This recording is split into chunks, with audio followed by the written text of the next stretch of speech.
the main thing with save is, when do you switch? Do you switch now? Do you do it right away? Do you try and stay in it for as long as possible? Now, I'm going to tell you in most cases, you're going to want to switch now. So there's a number of reasons that you're going to want to switch. Number one, they're going to force you to anyways pretty soon. But number two, it gives you the opportunity right now to establish an anniversary date on your next plan, whichever plan you switch to, during tax time. And this is an important advantage because it allows you to decide whether you choose the prior year tax return or the current year tax return that you apply for. So, for example, if you were going to switch to the save from the save program to the income-based repayment plan, and you had filed taxes, married filing jointly last year, simply because you haven't had to file separately for many years due to the pandemic and now the court injunction, they keep extending the anniversary date. Well, now you're going to be forced to switch and provide new proof of income. So you may need to file your taxes separately first to exclude your spouse's income, as long as it doesn't cost you too much with the IRS to do that.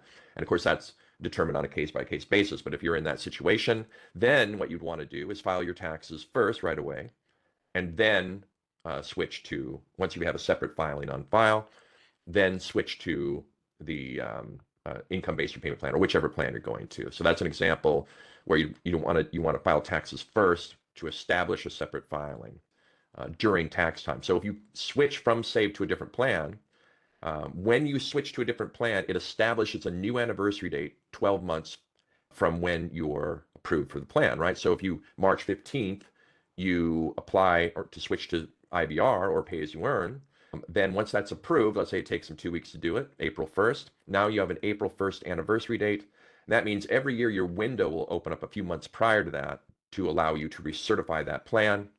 And as a result, that overlaps with the times, with the tax season. So you can file first or after.